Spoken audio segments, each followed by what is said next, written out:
Hello dear students, आज class 12th का हम लोग वो टॉपिक डिस्कस करने जा रहे हैं जिसे क्लास 12th के बच्चे या बायो के स्टूडेंट्स भी जनरली बहुत टफ मानते हैं।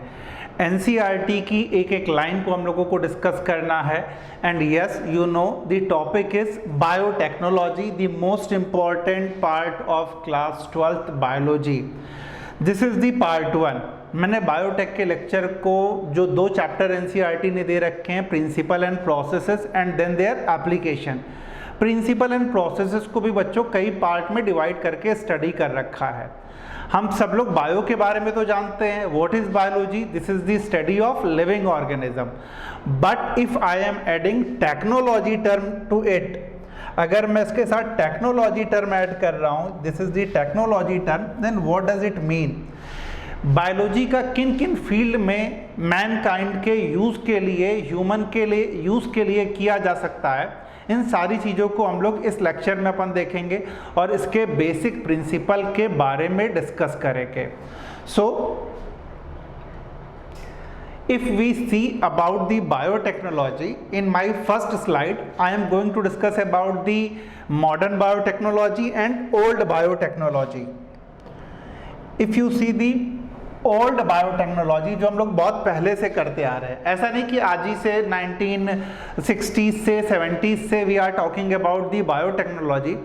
60-70 से हम लोग बायोटेक के बारे में बात तो कर रहे हैं, but it is a very old age traditional process. बहुत समय से इसे यूज़ किया जा रहा। हमारे आपके घरों में कर्ड है, विनेगर है, ब्रेड है, बहुत समय से वाइन है, अल्कोहल है, इन सबको इसी की हेल्प से बनाया जाता है।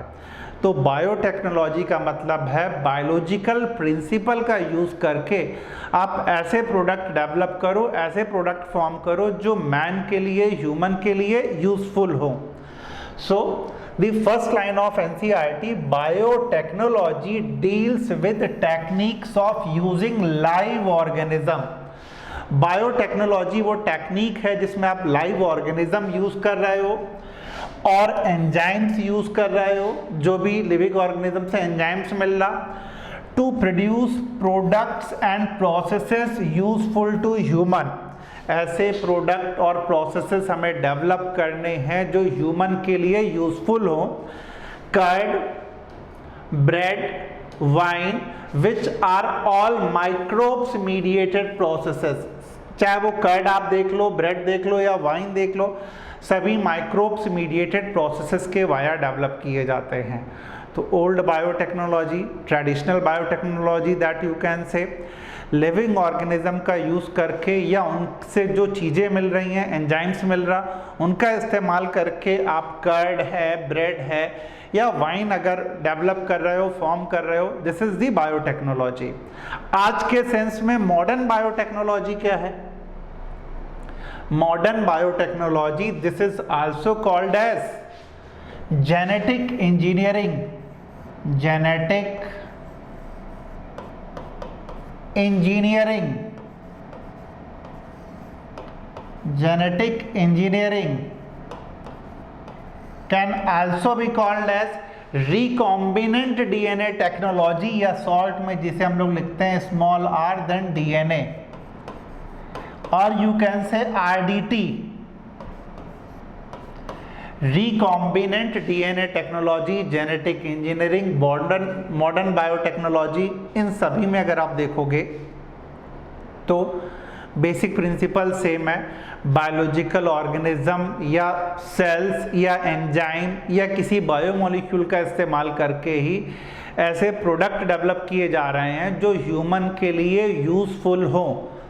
Definition, if you see, those processes which are genetically modified organism to achieve the same on a large scale।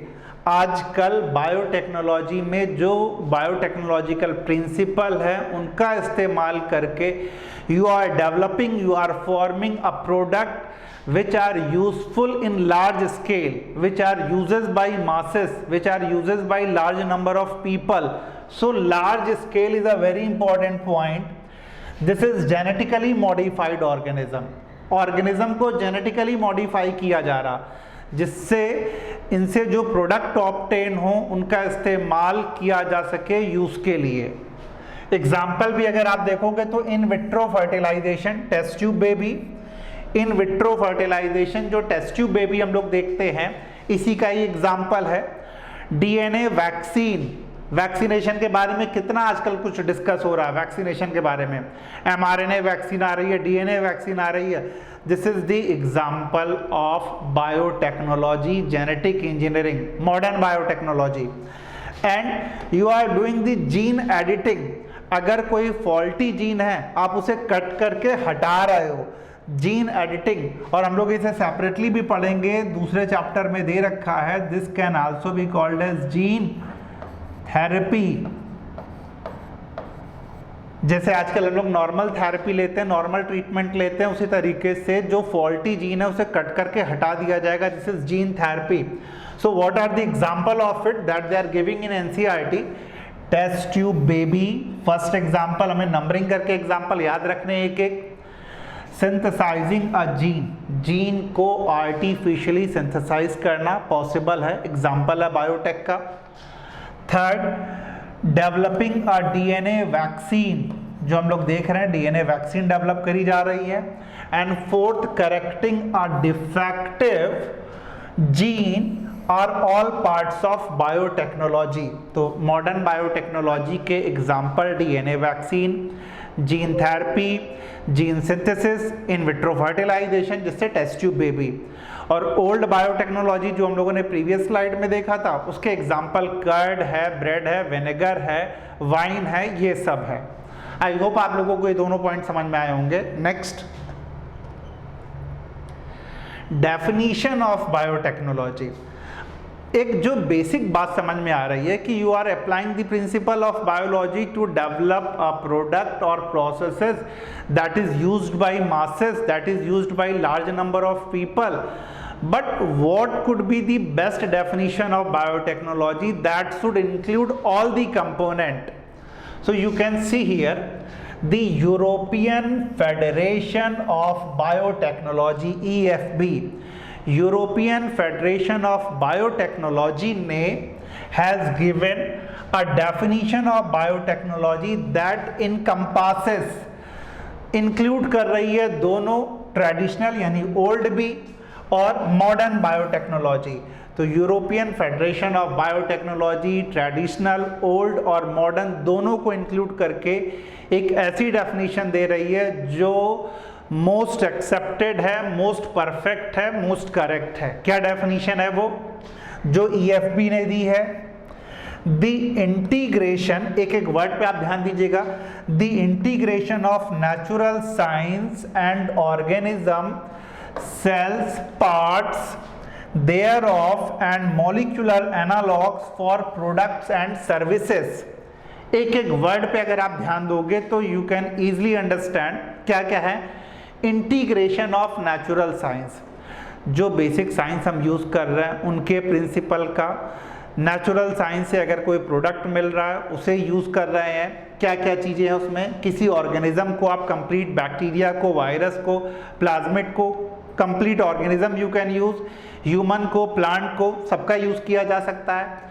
उस ऑर्गेनिज्म के सेल्स का, पार्ट्स देयर ऑफ, उसके किसी पार्ट का, मॉलिक्यूलर एनालॉग जो उसी की तरह का मॉलिक्यूल हो, DNA, RNA, protein, other macromolecule, molecular analogue for products and services. Yes, ultimate aim है हमारा प्रोडक्ट और सर्विसेज ऑब्टेन करना बायोटेक्नोलॉजी से। तो आप ऑर्गेनिज्म का, सेल्स का, मॉलिक्यूलर एनालॉग का, इन सब का इस्तेमाल कर सकते हो।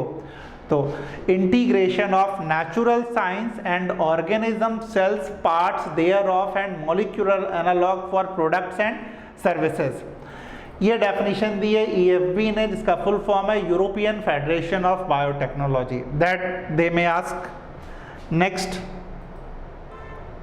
नेक्स्ट में अगर बच्चों देखोगे तो जब भी कोई काम करने जाते हैं हम लोग, whenever we are going to do anything, we should have principal.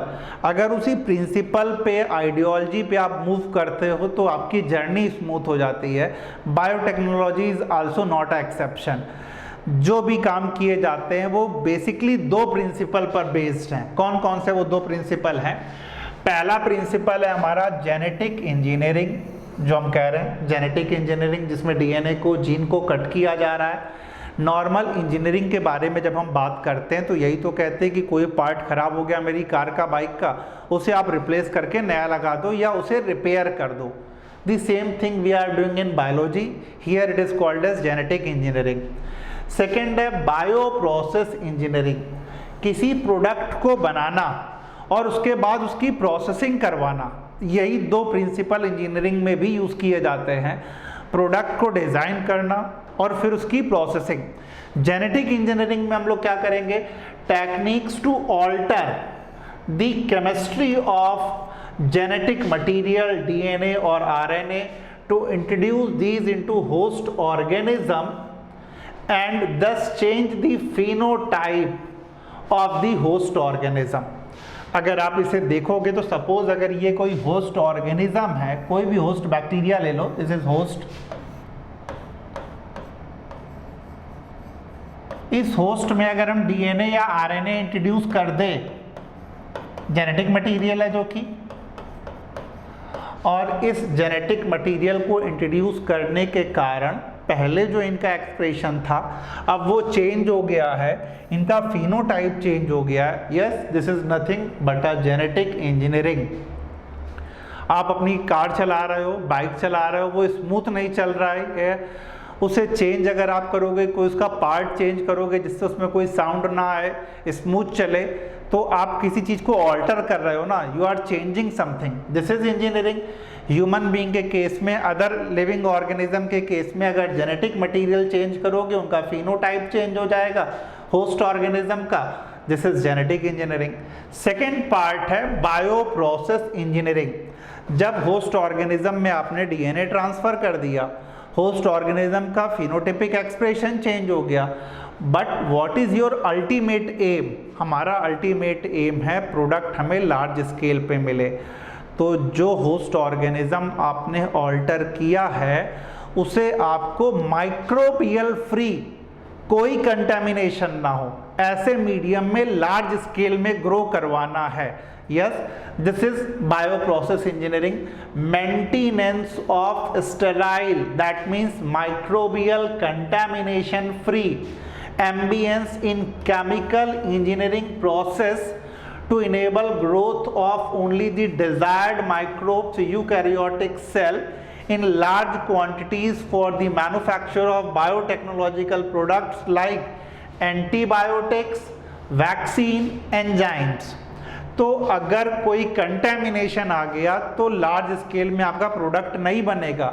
जो होस्ट ऑर्गेनिज्म उस डीएनए को कैरी करके एक्सप्रेस करवा रहा है, जिस होस्ट ऑर्गेनिज्म से हमें लार्ज स्केल में प्रोडक्ट मिलने वाला है, उसे ऐसे मीडियम में आप ग्रो करवाओ जहां कोई कंटेमिनेशन ना हो।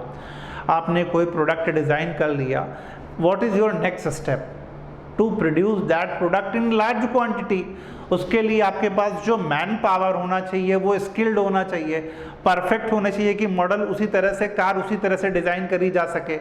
अगर मशीनरी से भी डिज़ाइन कर रहे हैं, प्रोग्राम भी आपने किया, तो सारे जो प्रोडक्ट है वो सेम वे में प्रोग्राम्ड हो। वही सेम चीज़ है, जो प्रोडक्ट बने उसकी क्वालिटी और क्वांटिटी से कहीं कोई कंप्रोमाइज़ ना हो। इसके लिए आपको उसे माइक्रोबियल फ्री मीडियम में कल्चर करवाना पड़ेगा।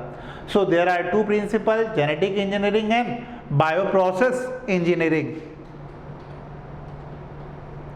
नेक्स्ट है बच्चों, जो चीज़ें हम लोग करने जा रहे हैं बायोटेक्नोलॉजी में, उसी को मैंने यहाँ पे शो किया है इस अपनी स्लाइड में। The technique of genetic engineering which include creation of recombinant DNA, use of gene cloning और जीन ट्रांसफर। ये तीन एम है हमारे बायोटेक्नोलॉजी के। There are 3 aim of biotechnology. क्या क्या है? रिकॉम्बिनेंट डीएनए को बनाना, जब दो डिफरेंट टाइप के डीएनए जुड़ते हैं, when there is a joining of 2 different type of DNA, recombinant DNA. उस डीएनए या जीन की जब नंबर ऑफ कॉपीज बनती हैं, yes, number of copies, gene cloning. और उस डीएनए को दूसरे होस्ट ऑर्गेनिज्म में आप ट्रांसफर कर रहे हो, दिस इज जीन ट्रांसफर। तो यही 3 चीजें करते हैं, यस, रिकॉम्बिनेंट डीएनए बनाना, जीन क्लोनिंग करना और जीन ट्रांसफर करना। Overcome this limitation and allow us to isolate and introduce only one or a set of desirable gene without introducing undesirable gene into the target organism। अभी तक nature में हम और आप जो आए हैं, ज़्यादातर जो लिविंग ऑर्गेनिज्म है, they may be result of asexual और sexual reproduction, but what is the drawback of both of these two method? इन दोनों मेथड में, चाहे वो एसेक्सुअल हो या सेक्सुअल हो, डिजायरेबल के साथ अनडिजायरेबल डीएनए भी नई प्रोजेनी में, नेक्स्ट प्रोजेनी में ट्रांसफर हो जाते हैं। हाइब्रिडाइजेशन में भी हम लोग देख करके सेलेक्ट करके सेलेक्टिव ब्रीडिंग करवाते हैं, लेकिन वहाँ भी डिजायरेबल के साथ अनडिजायरेबल जाते हैं। तो इस प्रॉब्लम को रूट आउट करने के लिए, दूर करने के लिए हम लोगों ने इस टेक्निक का यूज़ किया। सपोज बच्चों ये पहला स्टेप अगर आप देखोगे, so this is the set of DNA, ये डीएनए सीक्वेंस ऑफ इंटरेस्ट। हमें लग रहा है इस डीएनए का ये जो डीएनए है, जो स्मॉल पार्ट जो हम लोग कैंची से कट कर रहे हैं, ये जीन ऑफ इंटरेस्ट है, हमारे लिए इंपॉर्टेंट सेगमेंट ऑफ डीएनए है। इसे कट करके हम लोगों ने अलग किया। अलग करने के बाद इसे किसी ऐसे डीएनए के सेगमेंट के साथ जोड़ना है जहां ये स्मॉल सेगमेंट ऑफ डीएनए अपने आप को रेप्लिकेट कर सके, अपने नंबर बढ़ा सके। What will you do? You are choosing vector. Vector में ये जीन ऑफ इंटरेस्ट या डिजायरेबल डीएनए को जोड़ा गया, DNA of interest. And what you have prepared? You have prepared recombinant DNA. This is recombinant DNA. How have you made this? First, you have to choose your gene of interest, DNA of interest, जिसके साथ ये carry करेगा vector, जोड़ दोगे recombinant DNA। लेकिन हमारे brain में आ रहा होगा जितनी चीज़ें सिंपल दिख रही हैं उतनी है नहीं कि मैंने यहाँ से कट किया, दूसरे के साथ जोड़ा, रिकॉम्बिनेंट डीएनए बना लिया।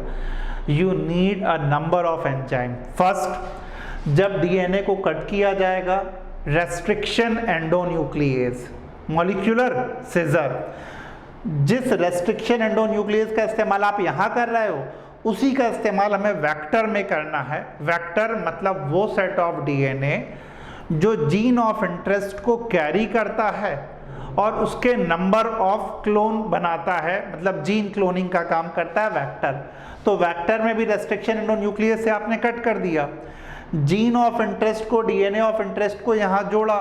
जब दो को आप जोड़ोगे, यू नीड डीएनए लाइगेज। किस एंजाइम की जरूरत हमें पड़ रही है? DNA ligase.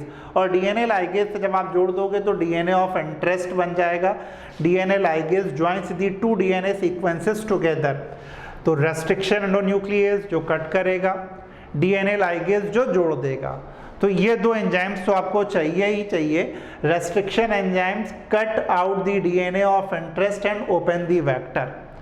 तो पहला target gene of interest, DNA of interest present कहाँ है वो आपने ढूंढा, कट किया। कट करने के बाद क्लोनिंग वेक्टर चाहिए क्योंकि you need a number of copy, उसके साथ जोड़ दिया, रिकॉम्बिनेंट डीएनए बना। और इस रिकॉम्बिनेंट डीएनए को अब हम होस्ट सेल में ट्रांसफर करके इसकी नंबर ऑफ कॉपीज बना सकते हैं। तो अपने इस लेक्चर में मैंने आपको सिर्फ इतनी चीज़ें बताई हैं कि ओल्ड बायोटेक्नोलॉजी, मॉडर्न बायोटेक्नोलॉजी क्या है।